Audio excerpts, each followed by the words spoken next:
Good morning students. Today we are going to start a new topic of chapter solution, that is vapor pressure. इसके लिए हमें एक बात समझनी पड़ेगी कि suppose we are taking a close container. हमारे पास एक क्लोज कंटेनर है और इस क्लोज कंटेनर के अंदर हमने एक लिक्विड ले लिया है। Suppose we have a liquid in a close container और हम क्या कर रहे हैं, अब इस लिक्विड को गर्म करना स्टार्ट करेंगे एक बर्नर की हेल्प से। बर्नर की हेल्प से जब हम इसको गर्म करना स्टार्ट करेंगे तो होगा क्या, एक स्टैंड लगा देते हैं हम। यहाँ हमने एक स्टैंड लगा दिया है। अब जैसे ही हम इसको गर्म करना स्टार्ट करेंगे तो ये कंटेनर गर्म होगा क्योंकि हीट यहाँ से इस कंटेनर में ट्रांसफर होगी और जैसे ही कंटेनर में ट्रांसफर होगी तो सबसे लोएस्ट सरफेस पर जो लिक्विड के पार्टिकल्स हैं इनको हीट ट्रांसफर होगी। जैसे ही इनको हीट ट्रांसफर होगी तो इन पार्टिकल की काइनेटिक एनर्जी इंक्रीज होगी। क्यों इंक्रीज होगी? क्योंकि हमने बताया था कि के इज प्रोपोर्शनल टू टी, कि जैसे जैसे आप टेम्परेचर इंक्रीज करते हो वैसे वैसे पार्टिकल की काइनेटिक एनर्जी इंक्रीज करेगी और जैसे ही काइनेटिक एनर्जी बढ़ती है वैसे वैसे पार्टिकल मूव करना शुरू करेगा। तो ये पार्टिकल ऐसे सरफेस पे आएगा, ऊपर की तरफ आएगा। तो जिनकी एनर्जी ज्यादा है कुछ समय बाद सारे पार्टिकल यहाँ पर आने लगेंगे, फिर ऊपर वाले नीचे आने लगेंगे। तो इस तरह से लगातार पार्टिकल की एनर्जी बढ़ जाएगी। अब कुछ पार्टिकल की एनर्जी जो सरफेस पे है उनकी इतनी ज्यादा है कि वो इस सरफेस को छोड़कर जो वेकेंट एरिया है उसमें जाने लगेंगे। अब यहां से जो लिक्विड है इवेपराइज होकर दूसरी फेज में कन्वर्ट हो गया जिसको हम बोलते हैं वेपर। लिक्विड से वेपर फेज ट्रांसफर हो गया। अब होगा क्या कि जैसे ये पार्टिकल जाएंगे, क्योंकि इनकी एनर्जी यहाँ लिक्विड वाले पार्टिकल से बहुत ज्यादा है, तो इनका रैंडम मोशन होगा और ये चारों तरफ मूव करने की कोशिश करेंगे। तो इसकी वजह से एक प्रेशर क्रिएट होगा सारी दीवारों पर, कंटेनर अपवर्ड, ऊपर वाली दीवार पर, साइड वाले पर, नीचे और इवन नीचे इस लिक्विड की सरफेस पर। अब क्या है कि दो प्रोसेस काम कर रहे हैं। एक प्रोसेस जो पानी को, लिक्विड को गैस में कन्वर्ट करता है उसको हम बोलते हैं इवेपोरेशन। अब क्या होगा, जैसे जैसे ही जाएगा ऊपर जाके जैसे ही सरफेस को टच करेंगे पार्टिकल तो ये फिर कूल डाउन होंगे क्योंकि ऊपर वाली सरफेस तो ठंडी है, तो ये कंडेंसेशन होगा। कंडेंसेशन का मतलब पार्टिकल का फिर से लिक्विड स्टेट में कन्वर्ट होना। जैसा कि जब खाना हमारे बनता है और प्लेट से हम सब्जी को या किसी कंटेनर को ढक देते हैं और हटाने पे बहुत सारे पानी के ड्रॉप्स नीचे गिरने लगते हैं। तो यहाँ पर दो प्रोसेस, कंडेंसेशन और इवेपोरेशन, ये दोनों इक्विलिब्रियम में आ जाते हैं। तो दोनों प्रोसेस एक दूसरे के आ जाते हैं इक्विलिब्रियम में। और इक्विलिब्रियम की स्टेट में जब दोनों प्रोसेस साथ साथ चल रहे हैं, ये जो वेपर है, वेपर के पार्टिकल है, इस लिक्विड की सरफेस पर एक प्रेशर एक्सर्ट करेंगे। उस प्रेशर का नाम ही हमने दिया है वेपर प्रेशर। उस प्रेशर को ही हमने कहा है वेपर प्रेशर। तो डेफिनेशन देख लेते हैं। The pressure exerted by vapour, इस vapour above the liquid surface, surface के ऊपर, in equilibrium with the liquid at a given temperature. एक सर्टेन टेम्परेचर पर जो वेपर लिक्विड की सरफेस पे जो प्रेशर एक्सर्ट करती है उसी को हम क्या बोलते हैं, वेपर प्रेशर। तो हर लिक्विड में ये क्रिएट होता है वेपर प्रेशर। अब दूसरी बात आती है कि वेपर प्रेशर किन फैक्टर्स पे डिपेंड करता है। यहाँ पर दो फैक्टर है। नंबर वन फैक्टर है नेचर ऑफ द लिक्विड। अब नेचर से मतलब क्या है? नेचर से मतलब ये है कि पार्टिकल जितना इवेपोरेट होकर ऊपर जाएगा उतना ही वेपर प्रेशर उसका ज्यादा होगा। तो इसके लिए दो तरह के लिक्विड हो सकते हैं। एक होते हैं वॉलेटाइल और दूसरे होते हैं नॉन वॉलेटाइल। अब ये वॉलेटाइल और नॉन वॉलेटाइल का मतलब क्या है? वॉलेटाइल लिक्विड वो होंगे जो जल्दी इवेपोरेट होते हैं, कम टेम्परेचर पे इवेपोरेट होते हैं, और नॉन वॉलेटाइल वो होते हैं जो ज्यादा टेम्परेचर पे इवेपोरेट होते हैं। इसका रीजन क्या है कि हर ये बात समझते हैं कि कोई भी मैटर जो होता है उसके पार्टिकल एक दूसरे को एक फोर्स से अट्रैक्ट करते हैं, बांधे रखते हैं। तो वॉलेटाइल लिक्विड के बीच में पार्टिकल के बीच लगने वाला फोर्स कम होता है। जब फोर्स कम होगा तो उनको ब्रेक कर कर इवेपोरेट होना आसान होगा। तो वॉलेटाइल लिक्विड कम टेम्परेचर पर यानी जल्दी जल्दी इवेपोरेट होंगे, वेपर में कन्वर्ट होंगे। तो वेपर में जितना जल्दी कन्वर्ट होंगे उतना ज्यादा वेपर बनेगा, और जितना वेपर बनेगा उतना ही प्रेशर एक्सर्ट होगा। तो अगर वॉलेटाइल है तो वेपर प्रेशर ज्यादा होता है। नॉन वॉलेटाइल के केस में पार्टिकल के बीच में अट्रैक्शन ज्यादा है, इनको ये एक दूसरे को छोड़ना नहीं चाहते। जब छोड़ेंगे नहीं तो वेपराइज नहीं होंगे। तो नॉन वॉलेटाइल के केस में वेपर प्रेशर कम होता है। दूसरा है टेम्परेचर। जैसे जैसे हम टेम्परेचर राइज करेंगे, देखिए सब डिपेंड कर रहा है, जैसे आपने टेम्परेचर दिया तो एनर्जी मिली, सरफेस पे गए और ये वेपर बनने लगे। तो टेम्परेचर जितना ज्यादा होगा उतना ही ये टेम्परेचर बढ़ेगा, काइनेटिक एनर्जी बढ़ेगी, काइनेटिक एनर्जी पार्टिकल मूव करेंगे, और मूव करेंगे तो वेपर प्रेशर बढ़ेगा। तो temperature increases and vapour pressure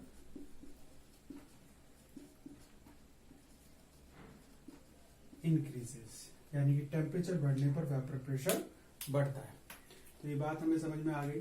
अब क्योंकि इस चैप्टर में हम बाइनरी सॉल्यूशन, अब ये तो था एक प्योर लिक्विड की बात कि एक कोई लिक्विड हमारे पास है और हम उसके वेपर प्रेशर की बात कर रहे हैं। लेकिन अगर हम एक सॉल्यूशन की बात करें, अब सॉल्यूशन क्या होता है? सॉल्यूशन का मतलब है दो चीजें, एक सॉल्यूट और दूसरा सॉल्वेंट, ये दोनों मिलकर बनाते हैं सॉल्यूशन। अब सॉल्यूट कुछ भी हो सकता है, ये हो सकता है गैस हो, ये हो सकता है लिक्विड हो, और सॉल्वेंट हम यहां ले रहे हैं लिक्विड। तो दोनों केस में दो तरह के सॉल्यूशन बनेंगे, एक गैस इन लिक्विड, दूसरा वाला लिक्विड इन लिक्विड। तो इसको हम कैटेगरी मान लेते हैं बाइनरी सॉल्यूशन।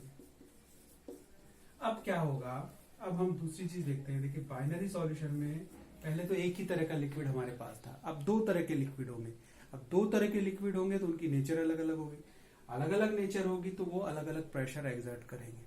तो अब हम पढ़ने वाले हैं vapour pressure of liquid in liquid solution. अगर सॉल्यूट हमारे पास लिक्विड है तो उसका वेपर प्रेशर क्या होगा, और अगर हमारे पास दूसरा एक केस हो सकता है सॉलिड, कि सॉलिड अगर हमने डिसॉल्व करके सॉल्यूशन बनाया है तो उसका वेपर प्रेशर क्या होगा।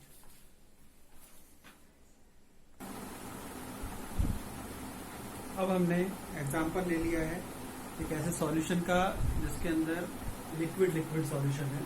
और लिक्विड लिक्विड सॉल्यूशन क्या है कि एक लिक्विड सॉल्यूट है, लिक्विड सॉल्वेंट है। फिर से हम कंसिडर करते हैं, देखो अगर हम एक कंटेनर लेते हैं और कंटेनर में एक लिक्विड हमारे पास है, एक ही लिक्विड हमारे पास है, तो जो प्रेशर होगा, जो वेपर प्रेशर होगा वो पूरा इस लिक्विड की वजह से होगा। लेकिन अगर हम इसमें एक और इसको सॉल्यूशन बना देते हैं और इसमें एक सॉल्यूट ऐड कर देते हैं, ये रेड वाले पार्टिकल सॉल्यूट के हैं, तो ये बन गया सॉल्यूशन। तो अब जो वेपर प्रेशर बनेगा यहाँ ऊपर की तरफ, जो वेपर प्रेशर बनने वाला है वो क्या होगा, वो इन दोनों की वजह से होगा। सॉल्यूशन का जो वेपर प्रेशर है वो सॉल्यूट और सॉल्वेंट दोनों के वेपर प्रेशर की वजह से होगा, यानी दोनों अपना अपना कंट्रीब्यूशन इसके अंदर देने वाले हैं। अब हम कंसीडर कर रहे हैं कि दोनों लिक्विड है और दोनों ही वॉलेटाइल हैं, यानी दोनों ही इजीली ऊपर जाकर वेपर प्रेशर क्रिएट करते हैं। तो एक कंपोनेंट का जो वेपर प्रेशर होता है उसको हम बोलते हैं partial vapour pressure, partial vapour pressure, क्योंकि एक पार्ट क्रिएट करेगा इसलिए पार्शियल, और दूसरा कंपोनेंट जो करेगा वो उसका पार्शियल वेपर प्रेशर कहलाएगा। तो एक होगा टोटल वेपर प्रेशर जो दोनों मिलकर करेंगे, और एक होगा कंपोनेंट जो करेगा उसको हम बोलेंगे पार्शियल वेपर प्रेशर। तो इसके लिए एक राउल्ट्स लॉ दिया गया। राउल्ट्स एक साइंटिस्ट थे, उन्होंने किसी सॉल्यूशन के एक पार्ट के वेपर प्रेशर और उसके मोल फ्रैक्शन मतलब कितना अमाउंट आप इसमें डाल रहे हो, एक यूनिट है कंसंट्रेशन की, तो मोल फ्रैक्शन को उसके वेपर प्रेशर से, उसके पार्शियल वेपर प्रेशर से कोरिलेट किया, जिसको हम राउल्ट्स लॉ कहते हैं। It create a quantitative relationship between vapour pressure and mole fraction यानी कितना कंपोनेंट उस सॉल्यूशन के अंदर उसका प्रेजेंट है, उसमें एक रिलेशनशिप दिया जिसको हम राउल्ट्स लॉ कहते हैं।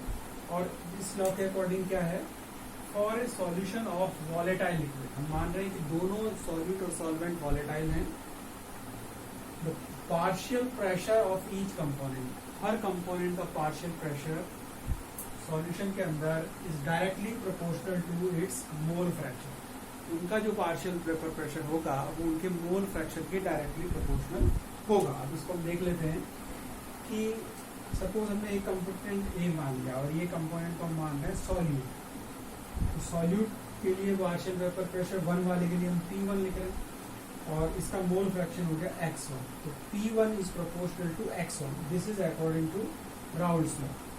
जब हम प्रोपोर्शनल साइन हटाएंगे तो हम लिखेंगे P1 नोट। अब ये P1 नोट क्या है, this is the vapour pressure of pure solvent. Imagine कीजिए कि यहाँ पर अगर केवल एक ही सॉल्वेंट होगा, कंपोनेंट 1 होगा, तो फिर वो उसका जो वेपर प्रेशर होगा वो P1 होगा। फॉर कंपोनेंट 2, अगर हम इसमें एक और कंपोनेंट ऐड कर रहे हैं तो उसका पार्शियल प्रेशर है P2, it is also directly proportional to the mole fraction of component 2, that is X2। फिर प्रोपोर्शनल साउंड हटाएंगे तो यहाँ लगाएंगे P2 नॉट, ये होगा P2 not is what, suppose यहाँ पूरे कंटेनर के अंदर केवल कंपोनेंट नंबर 2 है और उसका वो जो वेपर प्रेशर है वो P2 नॉट होगा। तो हमारे पास दो रिएक्शन आ गई, लेकिन हम बात कर रहे हैं सॉल्यूशन की।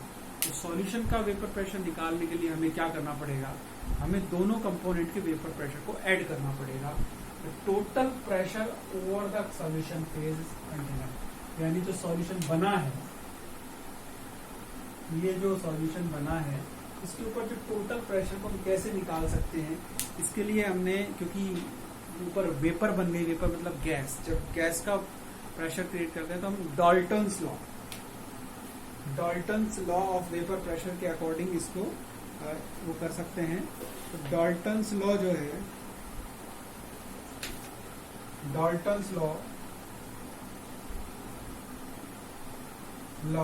ऑफ प्रेशर क्या कहता है, डाल्टन्स लॉ ऑफ प्रेशर कहता है कि अगर आपको टोटल प्रेशर निकालना है तो P टोटल मतलब टोटल सॉल्यूशन का, तो P टोटल निकालने के लिए हमें क्या करना पड़ेगा, P1 प्लस P2। अगर हम कंपोनेंट A का पार्शियल वेपर प्रेशर और कंपोनेंट 2 का पार्शियल वेपर प्रेशर ऐड करेंगे तो हमारा सॉल्यूशन का वेपर प्रेशर हमारे पास आ जाएगा और इसको हम इक्वेशन नंबर लिख देते हैं 5। अब हम इसको ऐड करेंगे, तो ऐड करने के लिए हम इसकी वैल्यूज पुट कर देते हैं जो हमारे पास इक्वेशन में थी, और क्या है वो,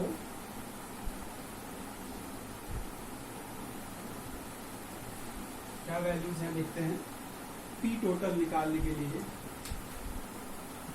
P total is equal to P1 plus P2, ये हमारे पास है। P1 की वैल्यू हम रख देते हैं, तो P total is equal to P1 आ रहा है P1 note X1 plus P2 note X2। इस तरह से हम इसको रख सकते हैं। इस तरह से हम दोनों का, हमने कुछ नहीं किया है, हमने जो यूनिट है उसको पुट किया है। अब हम क्या करते हैं, we know that X1 क्या है, मोल फ्रैक्शन ऑफ कंपोनेंट 1, और मोल फ्रैक्शन दो कंपोनेंट है तो X1 plus X2 is equal to होता है 1। जितने भी कंपोनेंट हैं उनके मोल फ्रैक्शन का जो सम होता है वो 1 के इक्वल होता है। तो अगर हम 1 की वैल्यू निकालेंगे, सपोज मैं चाहता हूँ X1 की वैल्यू क्या आएगी, तो ये वैल्यू आ जाएगी मेरे पास 1 minus X2। I can put the value of x1 in this equation, यहां मैं रख देता हूं इसकी वैल्यू को, तो P total is equal to क्या आने वाला है, P1 नॉट, x1 की जगह मैं लिख दूंगा 1 minus x2 plus P2 not x2। तो इस तरह से मेरे P टोटल की वैल्यू आ जाएगी।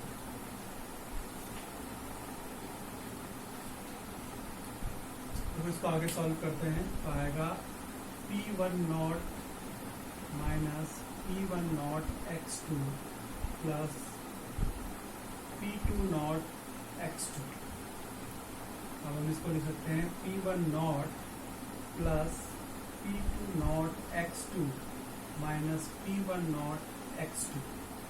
इसको ऐसे भी लिख सकते हैं हम P1 not plus P2 x2 common ले लेते हैं, x2 P2 not minus P1 not, और ये होगा इक्वल टू P टोटल। तो इस तरह से हम इसको रिलेट कर सकते हैं।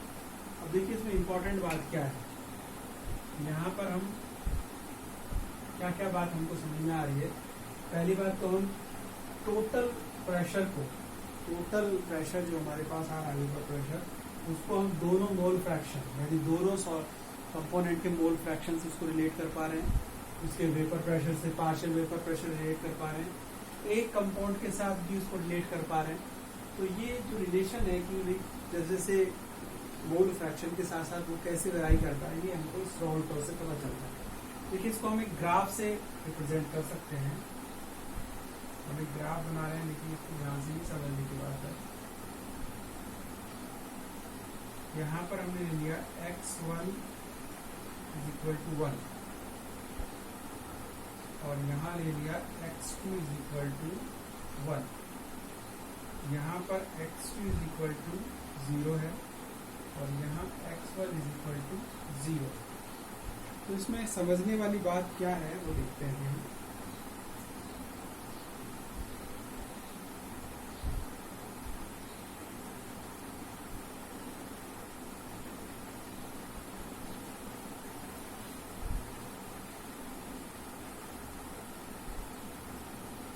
ये है हमारा P1 नॉट, ये है हमारा P2 नॉट, और इन दोनों को इसको समझ लेते हैं। देखिए ये हम ग्राफ खींच रहे हैं, ये है हमारा वेपर प्रेशर, वेपर